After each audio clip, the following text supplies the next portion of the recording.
Rabu 8 Oktober 2025, Wahyu 15 ayat 3. Mereka menyanyikan nyanyian Musa, hamba Allah, dan nyanyian anak domba.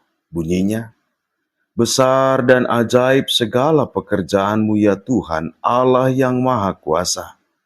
Adil dan benar segala jalanmu, ya Raja segala bangsa. Jemaat yang dikasihi Tuhan, jikalau dalam suatu pertandingan atau kontestasi, kita mendukung seseorang atau tim, contohnya tim sepak bola saja, menjadi pemenang, betapa sukacitanya bukan? Dan tentu kita akan bersama bernyanyi bersama mereka yang merayakannya sekali itu tidak saling kenal. Bapak Ibu yang kasih Tuhan. Demikian juga para atlet itu. Mereka akan lebih bersukacita. Karena apa? Mereka menang dengan bermartabat, taat pada aturan, dan menang dengan bermartabat, tanpa kecurangan. Kalau kedapatan curang, tentunya dibatalkan sebagai juara. Demikian juga, Bapak Ibu yang kasih Tuhan. Seorang tentara atau tentara, ketika masuk ke dalam medan perang, tentunya mereka harus bersiap, bukan? Bukan saja hanya mengenakan perlengkapan, tetapi jiwanya dan fisiknya juga harus sudah terlatih.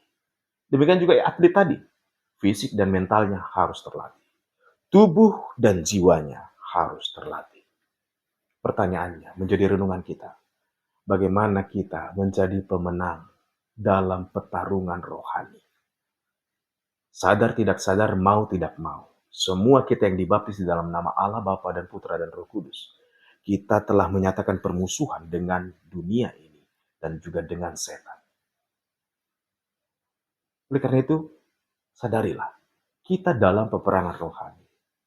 Dan yang cenderung untuk diruntuhkan pertama adalah mental dan fisik. Baik dalam bentuk depresi, dalam bentuk kesusahan. Itu pekerjaan dunia dan pekerjaan setan. Dan keinginan daging kita yang nggak mau dapat kesusahan. Cenderung mengatakan, Tuhan kenapa begini, Tuhan kenapa begitu. Bapak Ibu yang kasih Tuhan, mari sadari satu hal yang penting. Di akhirnya, pemenang itu nyata. Dan sudah ditetapkan bahwa Yesus Kristuslah pemenangnya. Dia adalah anak domba Allah. Dia adalah Tuhan kita. Kalau kita baca dalam Wahyu 14, satu pasal sebelum kita lihat di situ. Mereka yang bernyanyi nyanyian kemenangan tadi adalah mereka yang disebut pengikut-pengikut sang anak domba. Yang selalu disucikan oleh anak domba itu. Mereka yang hidup tidak bercacat celah dan mulutnya tidak ada dusta. Artinya, dalam setiap pergumulan kita harus tetap bergantung kepada sang anak domba. Sehingga kita akan mampu bernyanyi, wah, betapa besar dan ajaibnya perbuatanmu, ya Tuhan Allah Maha Kuasa, adil dan benar, ya Raja segala bangsa.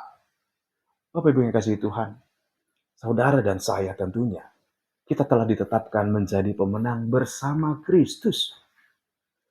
Kalau kita menjadi kalah, itu bukan kesalahan sang anak domba. Jangan-jangan kita tidak mau selalu membaharui diri atau mau bertobat supaya selalu dibasuh dengan darah anak domba yang mampu menyucikan kita dari dosa kita. Atau kita selalu banyak menuntut dan berkeluh kesah. Oleh karena itu, dalam peperangan rohani, sama seperti tentara yang harus berpakaian dan memiliki senjata, kita jangan pernah melupakan.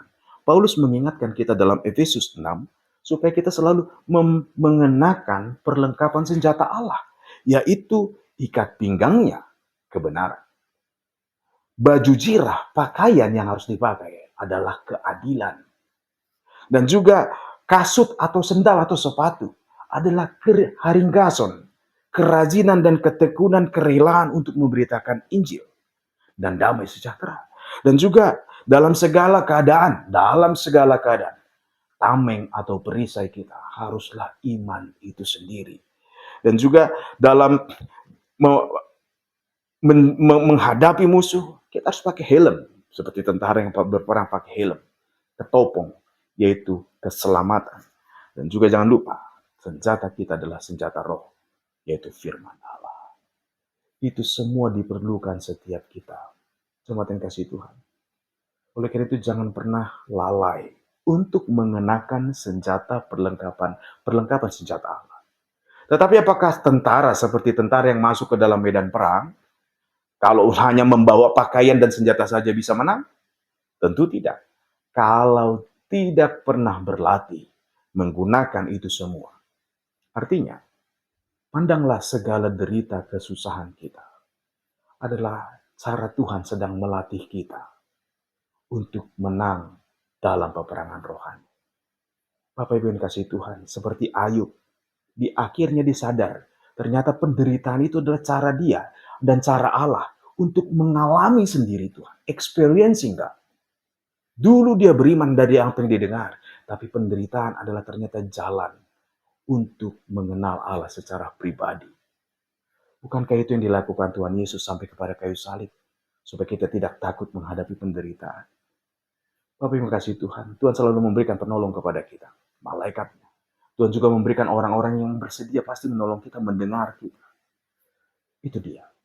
Dan oleh karena itu, supaya kita menjadi pemenang dan di akhirnya bernyanyi bersama semua yang menang. Mari tetap teguh dalam segala kesusahan kita. Dalam peperangan rohani. Bersenjatakan perlengkapan senjata Allah. Dan juga karena pertolongan darah anak domba itu. Kita akan memuji-muji dengan nyanyian Musa yang menyatakan perbuatan Tuhan saja yang membuat kita menang. Kalau dari kekuatan kita, kita tidak mampu. Kita tidak bisa mampu melepaskan diri dari Mesir. Tetapi Tuhan telah menyatakan mereka yang berkuda dan yang kuat itu tenggelam di dalam murka Allah, laut murka Allah.